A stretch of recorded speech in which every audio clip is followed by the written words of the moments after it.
TCS foods, time temperature control for safety foods, and PHFs, potentially hazardous foods, public health findings are central to preventing bacterial foodborne illness. Welcome back to On Board with Public Health Insights podcast. Dumitru here. Today, we are diving into one of the most important and often misunderstood requirements of the VSP 2025 Environmental Public Health Standards, using time as a public health control to prevent bacteria foodborne illness associated with TCS PHFs. This is outlined in the Chapter 7, item number 7.2.5.3.5. When this standard or requirements is violated, it is a 5 points critical violation, item number 16C on the VSP inspection report.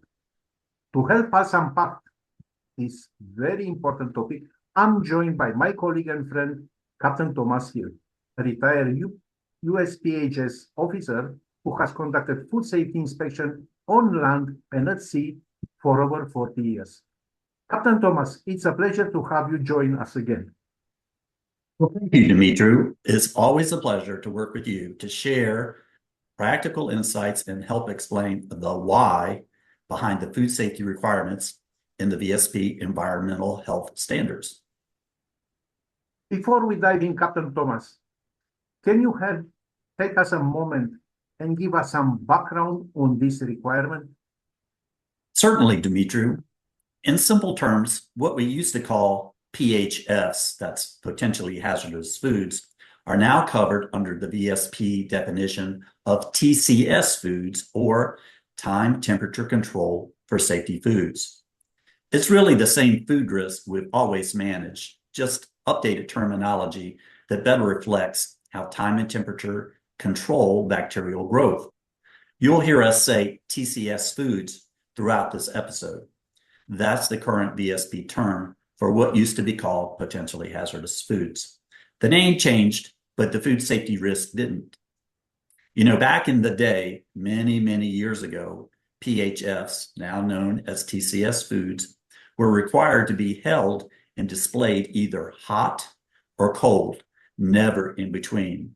That is, they had to be 41 degrees Fahrenheit, that's 5 degrees Celsius, or below, or they had to be kept hot, 135 degrees Fahrenheit, that's 57 degrees Celsius, or higher.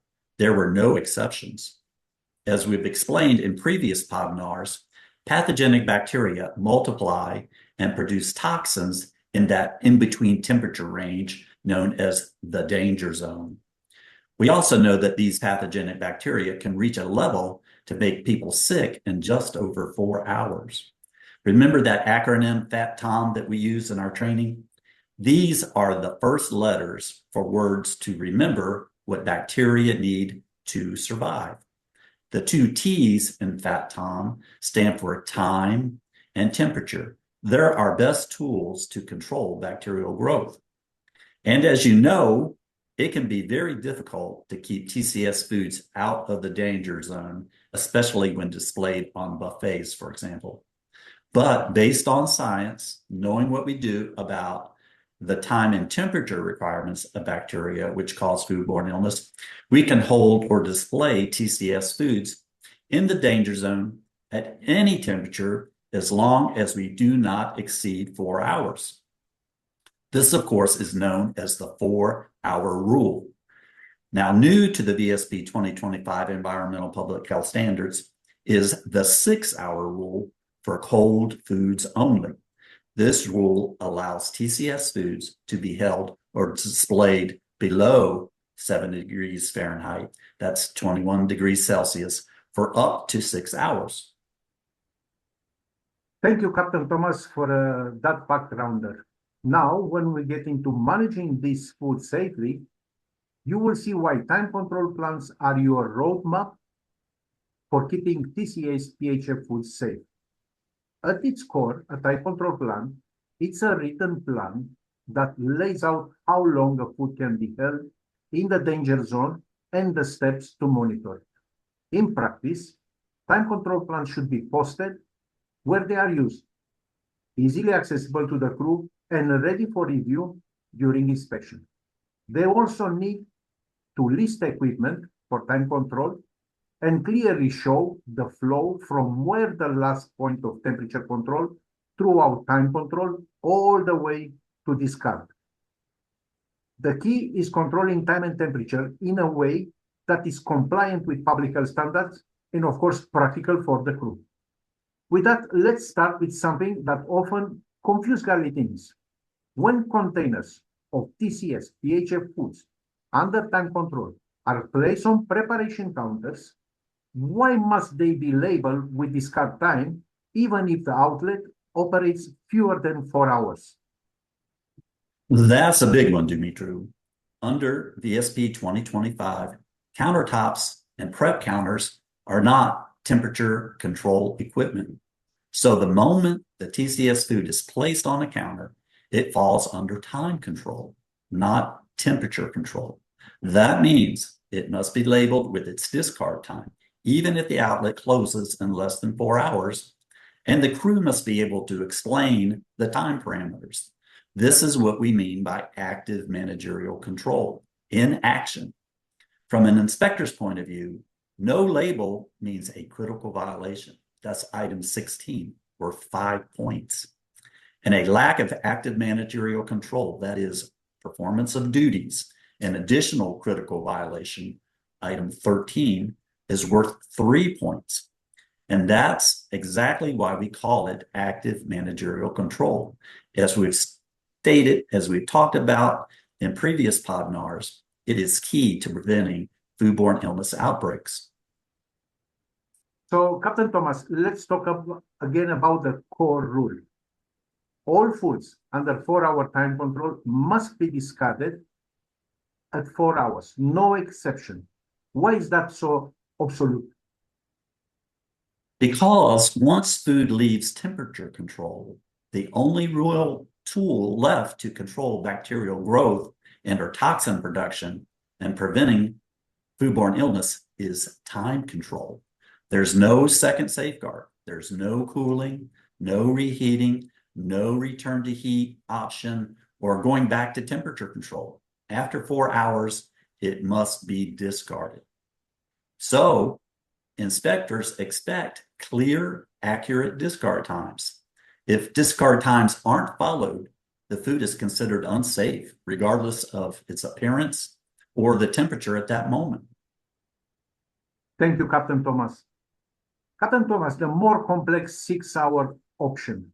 In practice, shipboard personnel do encounter some difficulties with the new 6-hour time control rule. Captain Thomas, can you explain when it's allowed and what make it more challenging? Of course, the 6-hour option is allowed only under very specific, strict conditions. Number one, food start at 41 degrees Fahrenheit, that's 5 degrees Celsius or lower. Second point, food must never exceed 70 degrees Fahrenheit, that's 21 degrees Celsius, during the service period. The third point, the warmest portion must be monitored. Next, labels must show start time and the 6-hour discard time. And finally, the food must be discarded at 6 hours or sooner if the temperature rises over 70 degrees Fahrenheit, that's 21 degrees Celsius. And also remember, food under 6-hour time control can never return to temperature control. You know, during inspections, we look for real monitoring, active managerial control, proper labeling, and we want to be certain the crew knows the rules. They don't just follow them mechanically. Thank you very much, Captain Thomas. The time control plan, again, it's often misunderstood. VSP 2025 Environmental Public Health Standards outlines specific requirements.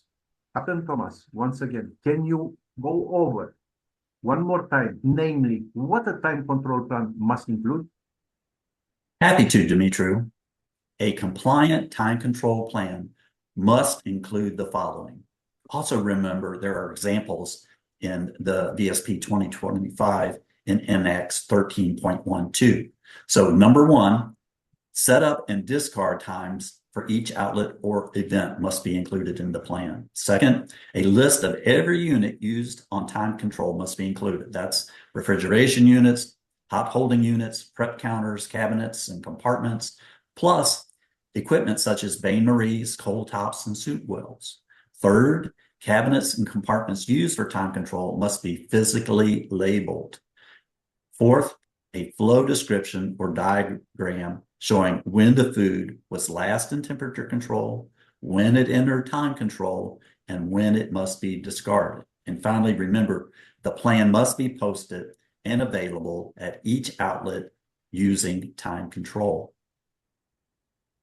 Thank you very much, Captain Thomas. Highly appreciated. Now, Captain Thomas, based on your experience, what are the most common time control failures you observed during inspections? Well, 4 issues come up again and again. First, number 1, unlabeled food on counters, which makes it immediately non-compliant. Second, units assumed to be on time control, but not operational, like cold wells are not turned on, bain-maries use as counters, etc. Third, discard times are not followed. Food is still out long after its discard time. And fourth, and most importantly, there's a lack of active managerial control. Managers not monitoring use of time control plans. Now, these are serious findings, critical violations, because time control is a high-risk public health concern. Thank you, Captain Thomas. Captain Thomas, I want to shift briefly to something related, but again, often overlooked. Acidified foods such as sushi rice. Most operations make sushi rice in small batches and throw away anything left after 4 hours because pH control and keeping pH meters correctly maintained and calibrated, it's a real challenge. The logs might look perfect, but as tough to demonstrate calibration, and it's often fall apart. There are even pH sticks on the market like sushi rice pH test paper, but regulators generally don't like them since they can be inconsistent and inaccurate. Captain Thomas, in your inspection, have you seen crew using pH meters or pH sticks for acidified sushi rice on board? And what are your thoughts on how this area is becoming increasingly regulated? Some great points, Dumitru. Yes, I have seen sushi rice preparation on board, and the challenges were similar to shoreside operations. Rather than prepare large batches of rice and use a pH meter that requires expensive equipment, requires buffers and skill to calibrate, sushi operators tend to prepare small batches of rice. Of course, they use vinegar and pH paper to monitor the acidity and then use time control to discard any leftover rice before 4 hours. Many people don't think of cooked rice as a TCS food, but it is. There are some pathogenic bacteria like Bacillus cereus that love starchy foods like cooked rice, pasta, and potatoes. As you know, Dumitru, in our GPS training workshops, we remind participants to be serious. It's a play on words for Bacillus cereus, which is be serious, about cooked rice, pasta, and potatoes. And when preparing sushi rice, operators like to work with it at room temperatures. That's another good reason to make it in small batches and keep it on a time control plan. And you're absolutely right. Acidified and fermented foods are coming under increasing scrutiny. Recent versions of the food code require validated recipes. They have to be verified by a third party. HACCP plans, and even variances. This impacts cultural foods like kimchi, fermented vegetables, naan bread, sauerkraut, vinegar-based barbecue sauces, or beverages like kombucha. Because unless these low-acid and or fermented foods are produced by approved commercial suppliers, operators must prove their safety, which can be very challenging. For cruise ships, I suggest if you have any questions about preparing low-acid and or fermented foods or beverages on board, contact the VSP or other regulatory agency, as the case may be, to see if you need to submit a HACCP plan and/or apply for a variance. Captain Thomas, once again, thank you. Captain, before we wrap up, what is the single most important message you have for the management? Well, time control works only when it's implemented exactly as written in the time control plan.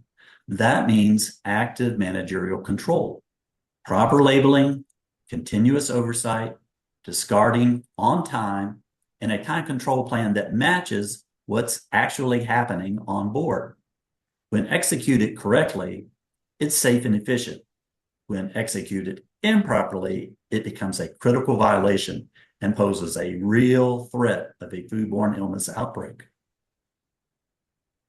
Captain Thomas, thank you for joining us and sharing your expertise. Your practical experience adds so much clarity to these standards. Well, it's my pleasure, Dumitru. I'm always happy to support improving onboard public health. Thank you to our listener. Join us next time as we explore the next chapter of cruise industry public health. Until then, stay safe, stay compliant, and stay informed. Happy holidays, Dumitru. Happy holidays. Happy holidays.